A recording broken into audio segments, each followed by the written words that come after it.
Alright guys, so with 7 races to go in the 2022 Formula 1 World Championship, I think it's apparent that there is no championship lead battle going on at all. This is bad because, well, it makes racing more boring. It takes away a lot of the risk for the front-running cars and overall ruins a very important aspect of a championship, and that is unpredictability. So since that obviously makes a portion of the 2022 season look like a snooze fest compared to the action-packed 2021 season, I decided that I'd make a video shining a light on a different kind of battle going on in the 2022 season, and that is the battle between teammates. Now, Formula 1 differs to other sports a lot when it comes to teammates. In most sports, teammates do what it sounds like they do. They work together in the most efficient and optimum way possible to score the best results for their team.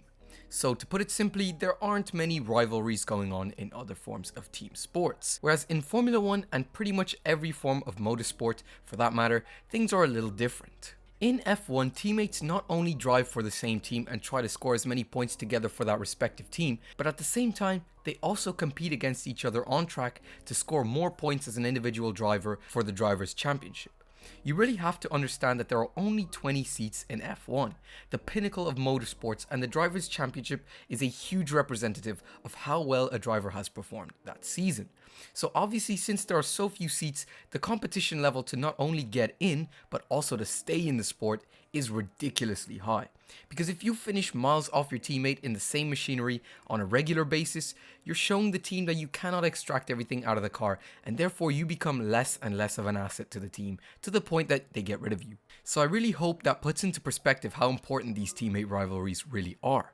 So first I want to get the least closest teammate rivalries out of the way. These are where there is a decent margin between the drivers in not only points scored this season, but also in many cases skill level. These are the Williams drivers, Alex Albon and Nicolas Latifi, the Alfa Romeo drivers, Zhou Guanyu and Valtteri Bottas, the McLaren drivers, Lando Norris and Daniel Ricciardo, the Aston Martin drivers, Sebastian Vettel and Lance Stroll, and finally the Red Bull drivers, Max Verstappen and Sergio Perez. Like I said, the internal rivalries in these teams are basically non-existent because of the difference in performance between these drivers, where one is essentially dominating the other. Next up, I want to mention the rivalry which I think is in a grey area, where the drivers aren't very far apart but the battles aren't particularly interesting. And this would be the Haas drivers, Kevin Magnussen and Mick Schumacher. And finally, with all of that out of the way, we can move on to the actual rivalries. Since there are only 4 of them, I'll be ranking them from 1 to 4. 1 being the most intense and close, and 4 obviously being the 4th most intense. However, they are all pretty great overall in my opinion. Okay, so starting at 4, we have the rivalry between the 2 Alpha Tauri drivers, Pierre Gasly and Yuki Tsunoda. Now, one thing that makes this rivalry interesting is how far apart from each other they were last season. Gasly finished the season in P9 with 110 points, and Tsunoda finished in P14 with 32 points. Yuki was of course a rookie last season, just getting to grips with that Alpha Tauri, and Gasly was well settled into the team and understood the car he was driving very well.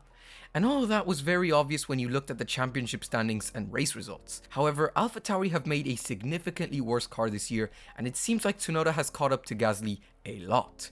As it stands, Gasly is in P14 with 18 points, and Tsunoda is in P16 with 11 points. A lot of people speculate that not only did Tsunoda get better, but Gasly got worse.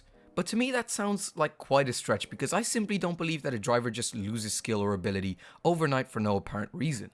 What I think is, since Yuki was a rookie last year, of course Gasly was going to look great against him in the standings and on track. But of course with time and experience, racers tend to become better, and that's what I think is truly happening with Yuki Tsunoda. Maybe Gasly isn't as good as we thought, or maybe Tsunoda is a lot better than we initially thought. Who knows?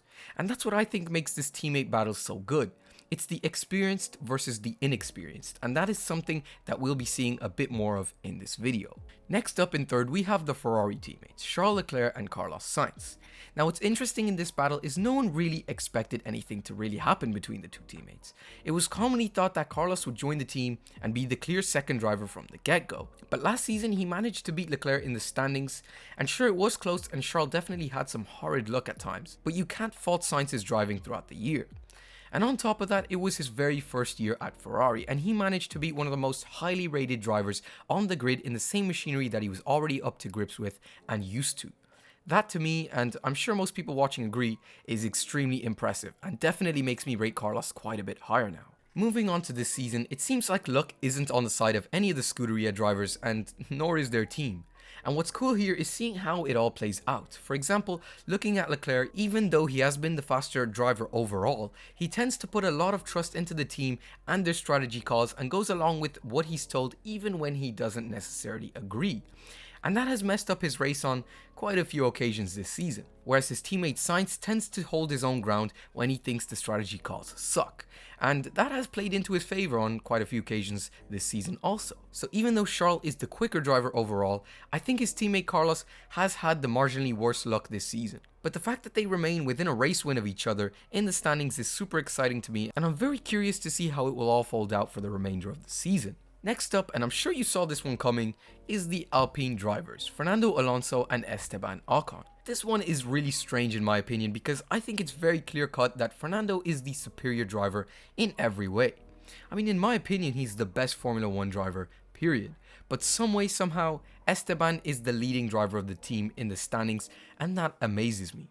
Of course, you could put this down to luck or whatever you will, but honestly, looking at Ocon's performances this season, you have to admit he's been extremely consistent. On the other hand, Fernando hasn't had the season he's wanted so far. On every single occasion where he's had a shot at scoring some high points, something out of his control had to take it away from him. Just look at qualifying in Australia or his first lap in Belgium. These things have really become quite common in Alonso's career, and I wouldn't be so surprised if we see more of that in the remainder of the season. But what really makes this rivalry stand out is just that. It's becoming more and more of a simple on-track rivalry. Look at the likes of Hungary where Ocon raced and defended against Alonso. He tried to keep him back more than anyone else, and that resulted in the likes of Hamilton and Ricciardo passing both drivers with ease. The thing is, Ocon does have a history of racing and defending against his teammates ridiculously hard. Just look back at him and Perez in the Force India days. This is obviously an attempt on his end to try and solidify him as the number one driver of the team. Now I'm sure you've heard of the fact that Alonso is leaving Alpine and heading to Aston Martin at the end of the season. So I think Alonso won't hold anything back, and nor will Ocon, and I believe this will result in some great on-track battles between the teammates in the upcoming races. So I don't know about you guys, but I'm extremely excited to see how this will all play out within the next few months. But finally, the teammate rivalry, which I think has been and will continue to be the greatest this season, is that of the two Mercedes drivers, Lewis Hamilton and George Russell.